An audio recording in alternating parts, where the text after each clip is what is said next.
right, here's everything under the sun you ever needed to know about college admissions in 10 minutes or less. We're gonna fast forward and we're gonna start at the point that your student is probably about to apply to college. First and foremost, you have to pick the schools. How do you do that? Well, that's a science in and of itself. Inevitably, a lot of you will take a look at public and state schools.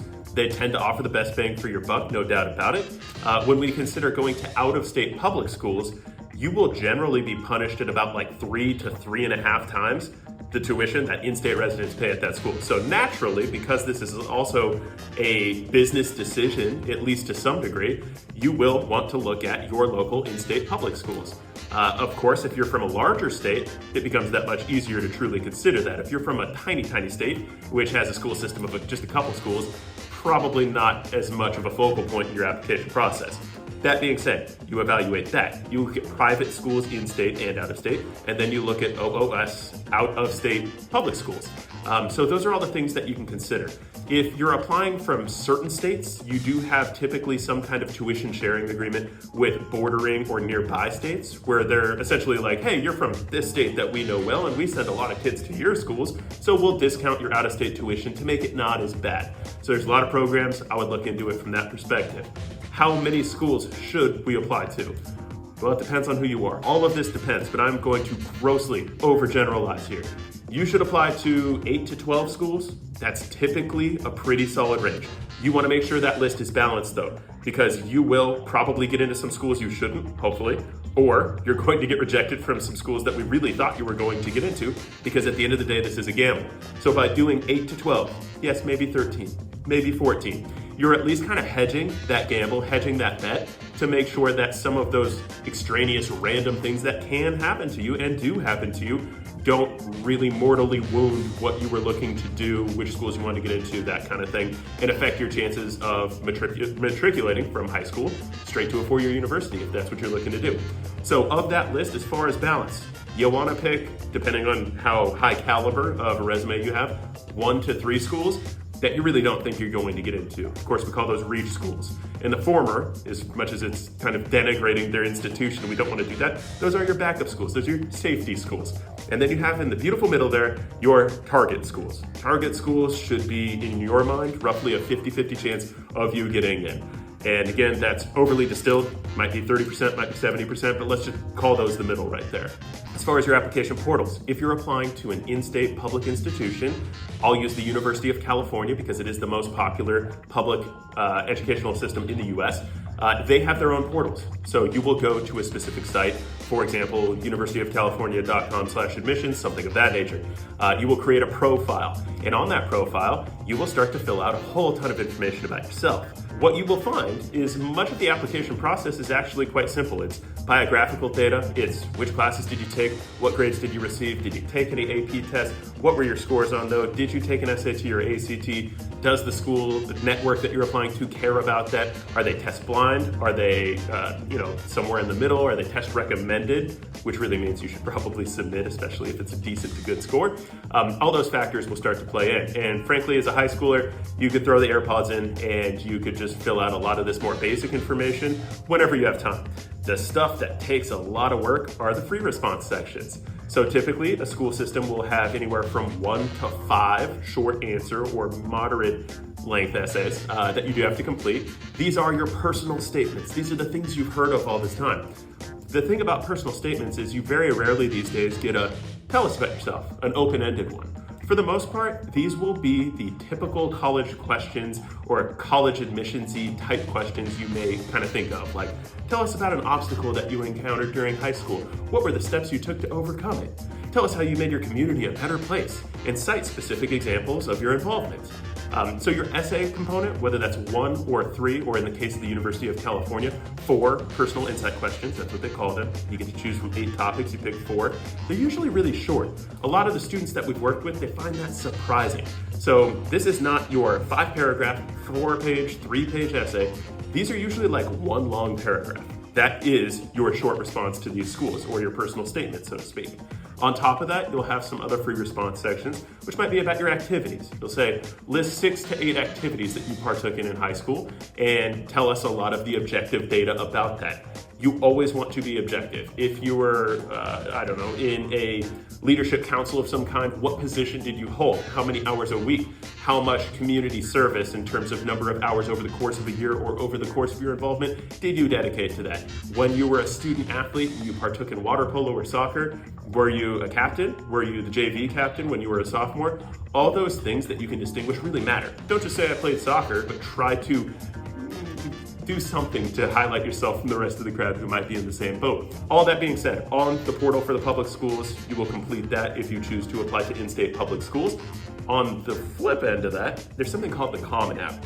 The Common App is for dissimilar schools. So of course, the University of California or the University of Florida system, they have their own singular thing for multiple public in-state campuses that you would apply to. So essentially you fill out one application and, for lack of a better way to explain it, you check boxes for a few locations. If you apply to popular schools like Georgetown and Stanford and University of Michigan and Ohio State and the University of Texas or anything like that, those all have very little to do with one another. They, for the most part, subscribe to what's called the Common App. The Common App is what it sounds like. It is a place you go to fill out at least sort of one universal app that goes to all these schools.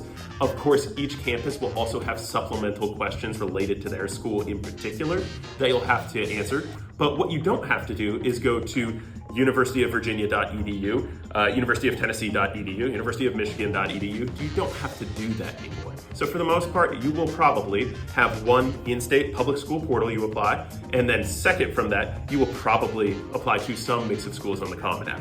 So all those things being considered, that's kind of the venue these things take place. As far as the work of inputting data, not that hard. The work of figuring out what you want to say in those 350, 650 words, that's all of your work right there. Throughout the course of your junior to senior year that summer, that's what you need to be painstakingly considering every word choice that you make. And what you will honestly find, if you're a high school student listening to this, you will have trouble condensing your thoughts down into 350, 450, 650 words. You will be surprised how quickly space fills up. And it's not like when you were in your English class and you're adjusting the margins, making the font size 12.5 to try to get it to a certain page count. It's the complete reverse.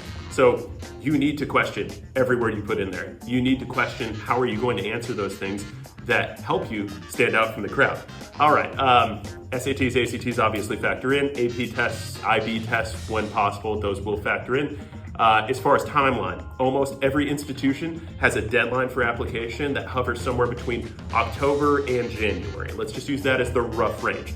As far as October-November deadlines, those typically fall under what's called early applications. There are two iterations of early applications. Early action. Early action is where you apply to, you can do, say, 5 schools, for example. There's no upper limit on that.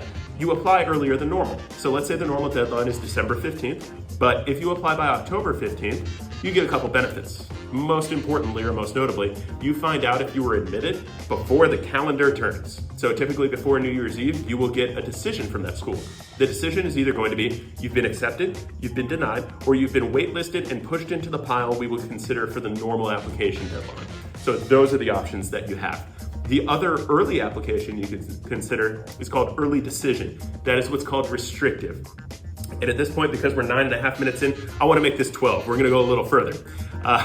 For restrictive admission being early decision, or what Stanford and a few other schools call restrictive early action because they want to stand out from the crowd. Essentially what that means is you pick one school and one school only that you are bound to. If you are admitted to that school under early decision, you must go there.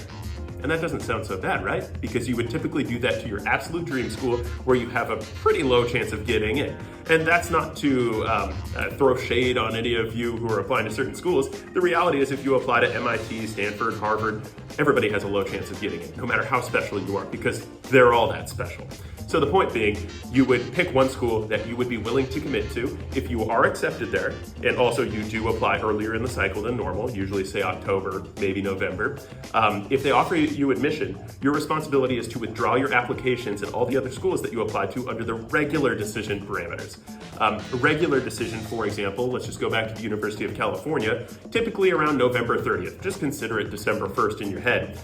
There is no advantage to applying November 1st or November 27th of, it doesn't matter. You have to think of it as all of your applications have been submitted. They are locked in a virtual room, let's just say a virtual file, that cannot be opened by the admissions staff until the deadline has officially passed. So there's no advantage to being like first in line to a school that has a regular decision platform. Early action, you get some small benefits. People will say, oh, your odds of getting in are better. Maybe by 0.01, by maybe 1 percentage point. Under early decision and restrictive early action, your odds of getting in are significantly better than, let's say, Stanford. Their rate was 3.9, I believe, last year for standard applications, closer to 8.4% if you do their restrictive early action. As far as letters of recommendation, a lot of schools, especially those who subscribe to the Common App, they will want you to submit 2, maybe 3 of those, generally from a teacher or teachers you've had in high school. Some schools will give you the optionality of having like a community leader, maybe a religious leader, a soccer coach, somebody who's observed you in your part-time job in like a managerial capacity. You can do those too. Super important, above all else, you read and listen to the directions of what the application says. The University of California, again, we'll go there, does not want letters of recommendation. Please don't send them to them. They will not like you for that reason. So you have to factor these things in when you're going through different school systems and different portals and all these other things. As far as receiving your decisions, those typically, if you have applied under a regular decision format, which again, let's say is December or January at the latest, you will typically be informed if you've been accepted or waitlisted or some other decision, rejected unfortunately, by April. For that about 30, 40 days that you receive those acceptances and those decisions back, hopefully you have a handful, maybe 3 to 5 acceptance letters in your hand. And these all happen by email for the most part. You still will also get packets, but it's way less mail driven on the front end now. You then contemplate the options before you. So that would be financial aid packages. When you get accepted to a school, they're also going to tell you if you have any financial need, how they intend their financial aid office to make up for that in the form of a financial aid offer, which can be a mix of scholarships and grants. Those are good, you don't pay those back, or loans, which you do pay back, but inevitably, most likely for all of us, loans will be some kind of component part of our mix of how we pay for school. Ideally, everybody just gets 100% grant or scholarship, and that's great, but that's not reality. So you weigh the decision with the financial aid offers that you have before you. And at a certain point, it becomes a value proposition. You may like school X a little better than school Y, but if school Y is 1/3 the cost of school X and it's pretty close in terms of prestige, location, all that, maybe you want to consider that. Because at the end of the day, you are doing this for, yes, the life experience and all the best parts of your life that you hear and all that good stuff, but you're also doing this to learn something, hopefully, to make connections, which is really underrated, actually. That should be a bigger part of the pie here when you're considering schools, alumni network, all that good stuff.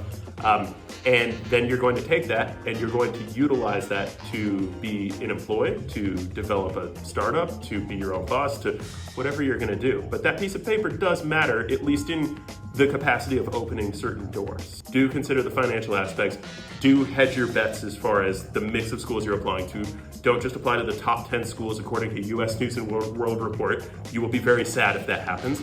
And I think having frank conversations with your family about what you want to do is also important. A lot of you high schoolers will, apply to be pre-law because it sounds cool. And you watch Suits and you want to be an attorney and that seems awesome. Most of you don't follow through with that. A lot of people change their major. More than half of the students who go to US universities will change their major. So whatever you think you're gonna do, you may be wrong, and that's okay. Go to a place that has a diversity of really solid programs, and you'll never be sad about that. If you go to a music school and decide music's not for you, you will be probably kind of sad about that. So consider all those things. Ask questions, be curious. That's the last little bit I'll leave you with. Like, if you have family members who know people who work in whatever capacities or fields that you might be interested in studying and marking as the major you're applying to, go try to shadow them. Ask them if they would do it again. Ask them for their advice. And yes, the major that you select will have a bearing on whether or not you get into the school. Few schools, more than a few. Many schools like to say, just do undeclared. We don't punish you for that, it's okay. But if everybody did undeclared, they don't know how many staff members and professors they have for certain departments and how many seats reserved. So that frankly is not true. At the end of the day, if you apply to engineering, computer science, a few other things at schools that excel at that, your odds of getting in will be lower than if you apply for Latin language, right? Those things do matter.